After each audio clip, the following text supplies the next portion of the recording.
Hello बच्चों, राधे राधे। कैसे हैं आप सभी लोग? हम आशा करते हैं कि आप सभी लोग अच्छे होंगे। जैसा कि मैं आप सबको बताना चाहता हूँ कि मेरा नाम विवेक मिश्रा है और मैं आप सबका कहानी कोचिंग सेंटर में स्वागत करता हूँ। बच्चों, आप लोगों से एक अनुरोध है, अगर आप लोगों को हमारी वीडियो पसंद आ रही है तो प्लीज़ हमारे चैनल को सब्सक्राइब कर दीजिए, लाइक कर दीजिए और अपने तमाम दोस्तों के साथ शेयर कर दीजिए। चलो बच्चों, हम देर नहीं करेंगे, क्लास की शुरुआत करेंगे। आज हम पढ़ने वाले हैं प्रश्नावली 2.3 जो हमारे फलन पर आधारित है। और ये आपके प्रश्न नंबर 1 के अंतर्गत 3 सवाल आपको दिए गए हैं। सवाल क्या दिया गया है, चलिए हम पढ़ते हैं। हमसे कह रहा है कि निम्नलिखित संबंधों में, ये आपका संबंध है, ठीक है, ये आपका रिलेशन दे रखा है। संबंधों में कौन सा फलन है, कारण का उल्लेख कीजिए। यदि संबंध एक फलन है, यदि आपका संबंध एक फलन है तो उसका परिसर भी ज्ञात कीजिए। और ये आपके 3 सवाल इन तीनों में बताना है। पहले तो आप फलन समझ लो, फलन होता क्या? फलन तो हमने बता रखा है। कोई भी चैप्टर हम शुरू करते हैं तो पहले हम जिस चीज से संबंधित हमारे चैप्टर होता है या प्रश्नावली होती है, हम उन चीजों को पहले कॉन्सेप्ट को क्लियर करते हैं, फिर हम चल के प्रश्नावली की ओर बढ़ते हैं। तो इंट्रोडक्शन हमने दे रखा है फलन में। आप जाके हमारा इससे पहले वाले वीडियो देखिए, उसमें आपको पूरी तरह से क्लियर हो जाएगा। चलिए एक बार हम आपको फिर से बता देते हैं। फलन पहले आपको क्लियर होना चाहिए कि जो फलन होता है ना, वो संबंध का ही होता है। संबंध का कोई संबंध ही फलन होता है। तो आप संबंध तैयार करते हो, आप ऐसा समझो, अगर उदाहरण समझोगे आपको अच्छी तरह समझ के आएगा, ठीक है। जैसे हमने इसको हटा दे रहे हैं, कहने का मतलब क्या होता है कि संबंध ही फलन बनता है। आप जब दो समुच्चय लेते हो, उनका क्रमित युग्म तैयार करने के लिए उनका गुणा करते हो, तो जब आप गुणा करोगे तो ऐसे क्रमित युग्म में आपको एक समुच्चय मिलेगा, ठीक है ना। तो कहने का मतलब ये है कि जब आप दो समुच्चय का आपने कार्तीय गुणन किया, दो समुच्चय का आपने कार्तीय गुणन किया, आप एग्जाम्पल से समझो। पहले तो शॉर्टकट में आपको हम एक फलन समझा दे रहे हैं, ठीक है। एक हमने बी ले लिया, 3 और 4, ठीक। हमने क्या किया, जब आप इन दो समुच्चय का कार्तीय गुणन करते हो तो ऐसे ही कुछ समुच्चय बनता है जो कि अवयव उसमें आएंगे, वो क्रमित युग्म में होंगे, युग्म में होंगे, जोड़े में होंगे, ठीक है। तो पहले को हम एक्स नाम दे देते हैं, दूसरे को वाई दे देते हैं। तो जब आप ए गुणे बी करते हो, कहने का मतलब ये कि जब आप ए गुणे बी करते हो तो एक रिलेशन तैयार होता है। जब आप ए गुणे बी करते हो तो एक संबंध तैयार होता है। ये संबंधित हो, जब ए का बी से आपने सम्मेलन कराया, सम्मेलन क्या किया, ए का बी से सम्मेलन के लिए आपने उनका गुणा किया, गुणा किया तो एक रिलेशन बन गया। तो हर एक पहले अवयव का दूसरे अवयव से, हर एक पहले घटक का दूसरे घटक से एक रिलेशन है। हर एक पहले घटक का दूसरे घटक से एक रिलेशन है, संबंध है, ठीक है। और संबंध के अंदर ही फलन होता है। हमने क्या बोला, एक देखो, कोई संबंध फलन कब बनेगा, अब आपको यही चीज जानना है कि भाई कोई पहली बात तो ये क्लियर होनी चाहिए कि संबंध का ही फलन होता है। जो आप संबंध तैयार करते हो गुणे भी करके, उसी का ही फलन होता है, उसी के अंदर से आपको फलन निकालना होता है और पहचान करनी पड़ती है फलन होता क्या। तो आपने जब एक संबंध तैयार कर दिया, ठीक है, हमने कहा संबंध ही फलन बनता है। कब बनता है? फलन का क्या डिफिनेशन होता है, फलन की क्या कंडीशन होती है कि भाई उस संबंध को, संबंध से अपने आप को अलग करता हो, एक नया नाम देता है फलन, ठीक है। देखो, जब आप ए गुणे बी करते हो, जब आप ए गुणे बी करके एक युग्म तैयार करते हो, तो कहने का मतलब देखो, दो चीजें ध्यान देना। पहले वाले समुच्चय के जितने भी एलिमेंट हैं, ध्यान देना, पहले वाले समुच्चय के जितने भी एलिमेंट है, सबका दूसरे वाले से क्या होगा, उस संबंध होगा। ऐसा कोई भी अवयव नहीं छोड़ना चाहिए कि संबंध ना हो, सबका दूसरे वाले से संबंध होना चाहिए, पहली चीज। दूसरी चीज क्या है कि जितने भी अवयव हैं, सबका दूसरे वाले से मतलब जितने भी पहले वाले में अवयव हैं, दूसरे वाले समुच्चय में जितने भी अवयव हैं, मतलब स्वतंत्र, किसी से उनका रिलेशन हो सकता है, ठीक है। तो कहने का मतलब क्या है कि सभी एलिमेंट का रिलेशन होना चाहिए और सब अपने आप में स्वतंत्र है, किसी का किसी से रिलेशन हो सकता है। सबसे महत्वपूर्ण चीज क्या है कि यदि एक अवयव का दूसरे वाले से, सिर्फ एक अवयव का दूसरे समुच्चय में सिर्फ एक ही अवयव से संबंध है, किसी और से नहीं है, तब वो संबंध फलन कहलाता है। कैसे? ध्यान देना, अगर आप इसका तैयार करोगे तो क्या बनेगा, वो पहले एक 3 के पास भी जाएगा, ठीक है, एक 4 के पास भी जाएगा, इसी प्रकार 2 भी 3 के पास जाएगा और 2 4 के पास जाएगा, ठीक है। 3 भी 3 के पास जाएगा और 3 भी 4 के पास जाएगा। कहने का तात्पर्य क्या है, एक का 3 से भी, एक का 4 से भी है, एक का 3 से भी, एक का 4, इसी प्रकार 2 का भी 3 से, 2 का 4 से, 3 का 3 से, 3 का भी 4। तो ये संबंध हो गया।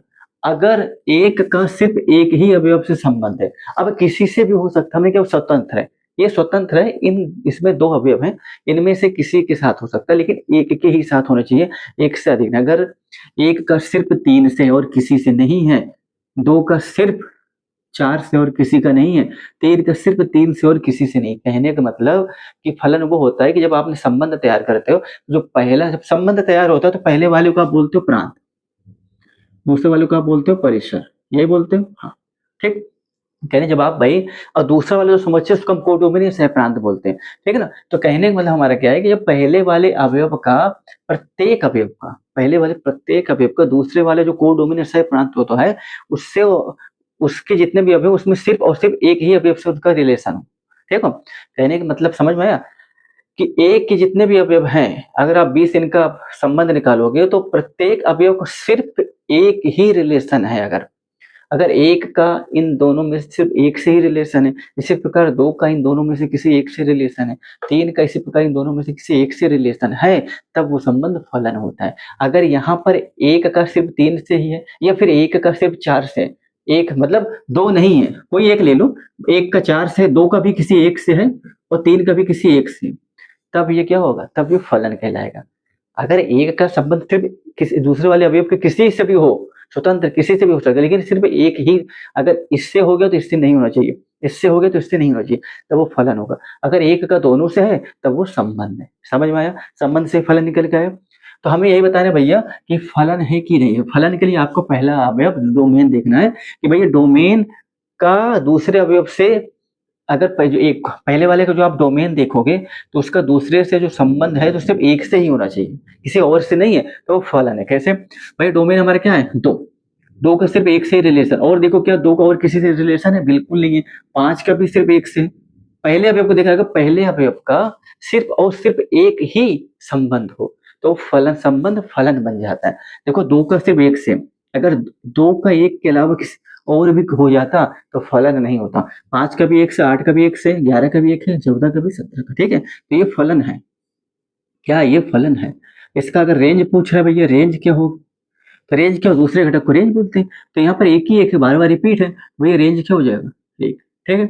इसी प्रकार इसको देखो, दो का एक से है, चार का भी, पहले घटक का एक से ही रिलेशन हो चाहिए, तो अगर डोमेन का एक, डोमेन का जो रिलेशन है सह प्रांत वाले से सिर्फ एक से ही होना चाहिए, एक से अलग अवयव से नहीं होना चाहिए। तो भैया यहाँ दो का रिलेशन एक से, क्या दो का रिलेशन एक के अलावा और किसी से कहीं मिल रहा है, नहीं है। चार का दो से, छह का तीन, मतलब सबका एक ही अवयव से है। ऐसा कोई रिपीट तुमको दिख रहा है कि भाई छह के यहाँ तीन से, आगे भी छह का किसी और से, ऐसा नहीं ना। तो क्या हो जाएगा, फलन है, क्या हो जाएगा, फलन है। इसका रेंज पूछा तो रेंज बता दो। दूसरा वेब ले लो, एक दो तीन चार पाँच छः सात, तो ये सब आ जाएंगे, एक दो तीन चार पाँच छः सात, ठीक।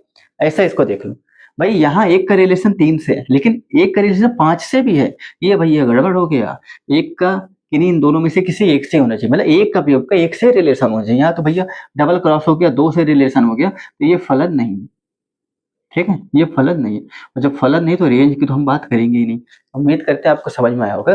ये पहला प्रश्न के अंतर्गत तीन प्रश्न हमने आपको करा दिया। चलो अब चलते प्रश्न नंबर 2 की तरफ, इसे आप लिख लो। अब चलते भाई प्रश्न नंबर 2 की तरफ, ठीक।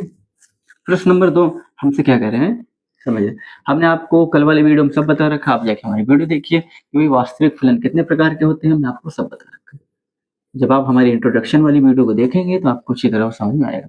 प्रश्न नंबर 2 हमसे क्या कह रहा है, हमसे कह रहा है कि निम्नलिखित वास्तविक फलनों के प्रांत तथा परिसर ज्ञात कीजिए। वास्तविक फलन क्या दे रखा है, पहला क्या दे रखा है, एफ एक्स बराबर मॉडुलस एफ एक्स बराबर माइनस का, ठीक है। ये मॉडुलस फलन है। वास्तविक फलन हमने 5 बताए थे, कल वाली वीडियो आप हमारी देखिएगा, हमने सब वहां पे डिटेल में समझा रखा है। हमसे कह रहे हैं भाई इनका प्रांत, डोमेन और परिसर बता दो। इनका बता दो डोमेन और रेंज क्या होती है बता दो, ठीक। इनका डोमेन, पहले तो आप ये समझो डोमेन व रेंज कहते क्या। जब आपको भाई ऐसे फलन दिए होंगे, कौन से फलन, मॉडुलस मापांक फलन, ठीक है, और आपसे कह रहे हैं इसका डोमेन और रेंज बताओ। पहले आप समझो डोमेन और रेंज होता क्या, मतलब जो एक्स का मान आप जो रखते हो ना, जब एक्स का मान आप जो रखते हो उसको डोमेन बोलते हैं। एक्स का मान जो आप इनपुट करते हो, आपको एक ऐसा फलन दिया होगा, जो एक्स का मान आप वैल्यू जो भी पुट करते हो, जो रखते हो, एक्स का जो भी मान आप रखते हो उसको डोमेन बोलते हैं।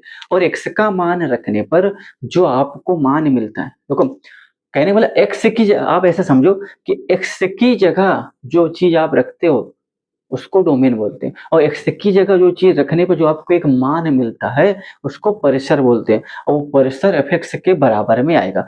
आप एक्स की जगह जो मान रखते हो उसको डोमेन बोलते हो, और मान रखने पर जो आपको एक वैल्यू मिलती है तो भैया वो एफ एक्स बराबर ही आएगी, तो एफ एक्स के बराबर में आता है उसको हम परिसर बोलते हैं। देसी भाषा में एक्स की जगह जो रखते हो आप उसको डोमेन, और वो रखने पर जो हमें वैल्यू मिलती है उसको बोलते हैं रेंज। क्लियर है? चलो, अब हमसे कह रहे हैं भैया इनका डोमेन और रेंज, तो रटना नहीं, पहले अब जो रेंज होती क्या, आदमी भाई इसकी रेंज कितनी है, वॉइस की रेंज कितनी है, कहते हैं ना भाई गाड़ी की रेंज कितनी है, तो कहने के बाद रेंज एक लास्ट लिमिट होती है कि जिससे ज्यादा है ही नहीं कुछ। रेंज क्या होती है? एक लास्ट लिमिट, लास्ट बॉर्डर, एक लाइन, मतलब उससे ज्यादा आप जा ही नहीं सकते हो। भाई स्टार्ट अगर आप यहाँ से किए तो आपकी रेंज को बोलते हैं फाइनल डेस्टिनेशन, मतलब जहाँ लास्ट है उसके आगे आप, जहाँ की लिमिट आपकी जाके क्या होती है, स्टॉप हो जाती है। जहाँ लिमिट आपकी जाके बंद हो जाती, क्लोज हो जाती, स्टॉप हो जाती, समझ में? तो रेंज होता है कि अगर आपने यहाँ से चला, अगर आपने कहा भाई यहाँ से, तो आपकी रेंज क्या है, जहाँ पर जाके आप रुक जाते, स्टॉप हो जाते हो, आप इससे ज्यादा कुछ नहीं कर पाते, वही आपकी रेंज हो जाती है। ठीक है?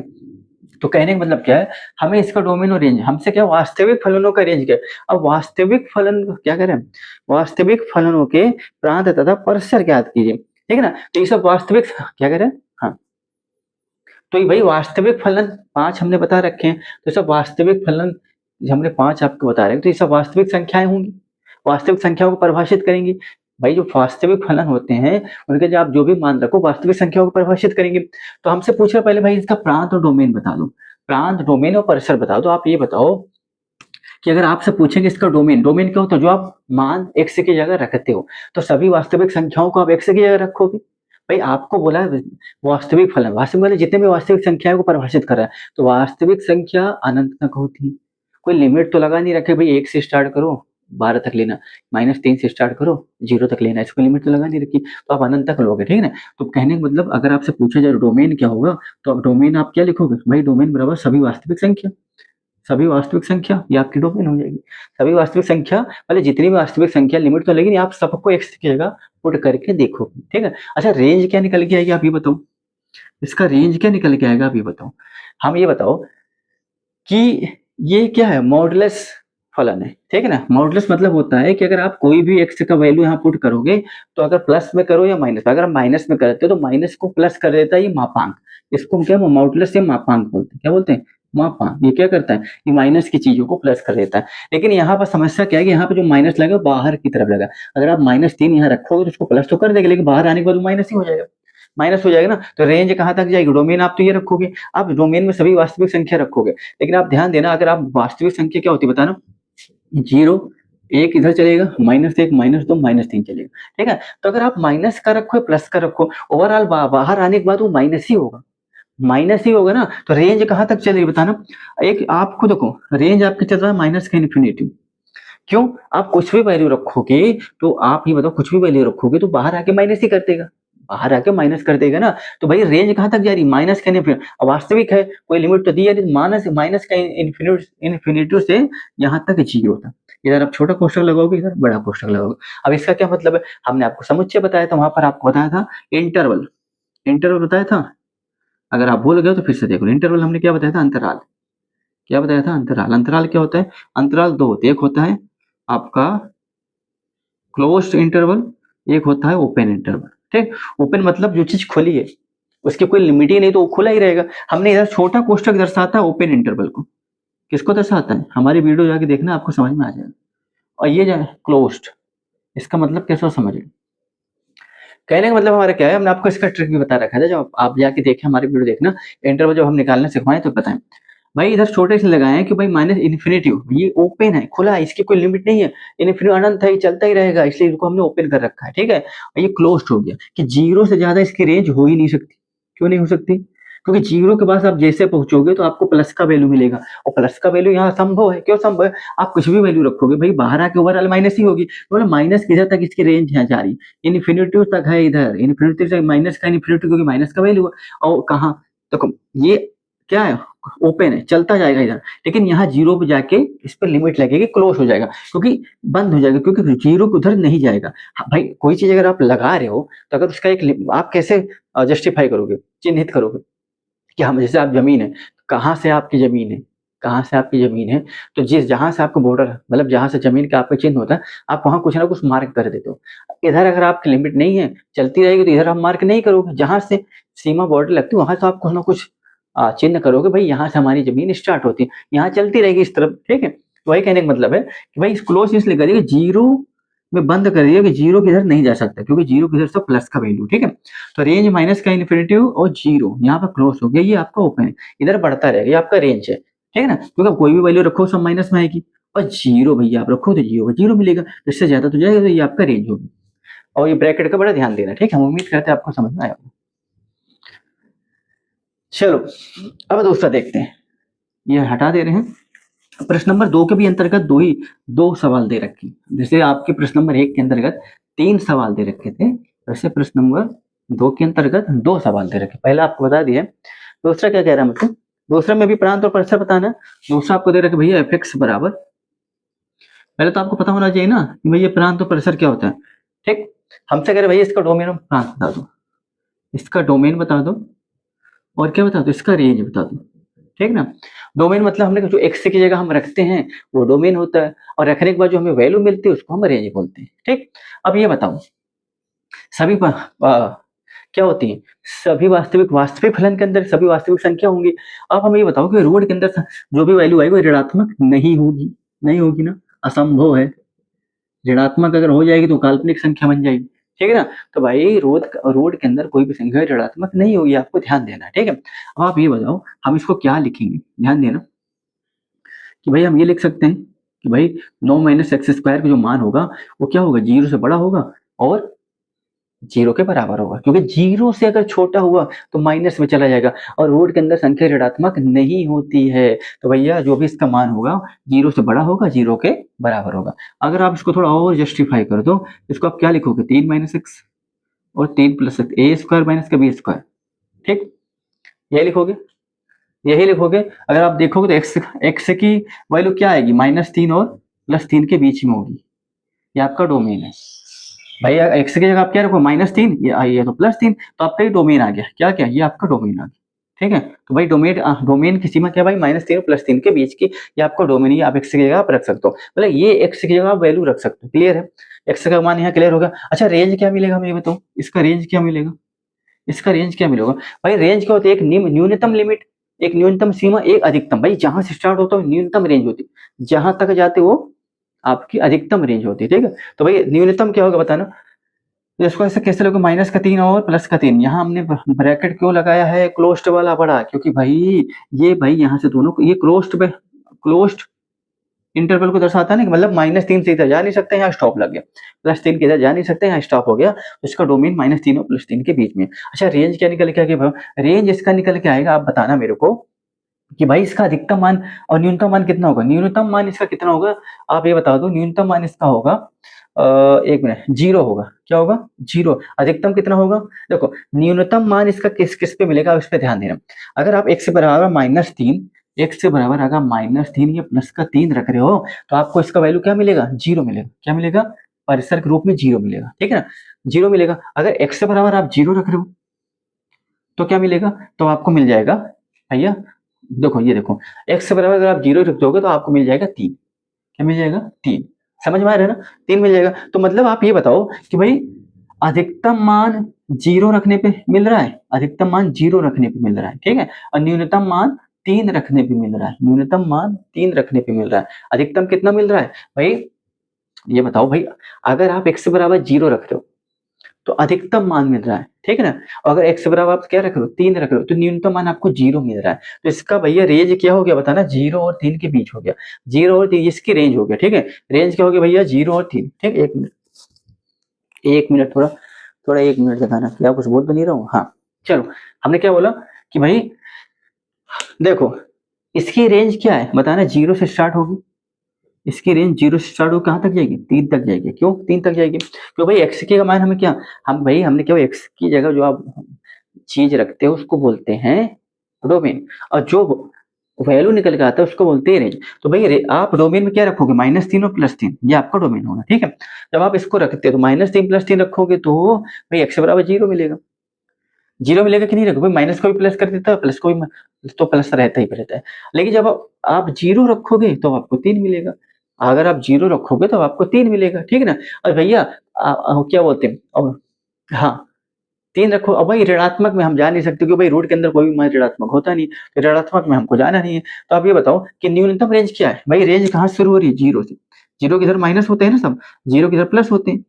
तो भाई रेंज यहाँ पे हमने स्टॉप क्यों कर दिया, इसलिए कि भाई जीरो की इधर आप जा नहीं सकते, इसको हमने क्लोज कर दिया, और तीन को इधर नहीं जा सकते, यहाँ से भी क्लोज कर दिया, तो इसका परिसर क्या होगा बताना, जीरो और तीन। ठीक, जीरो और तीन।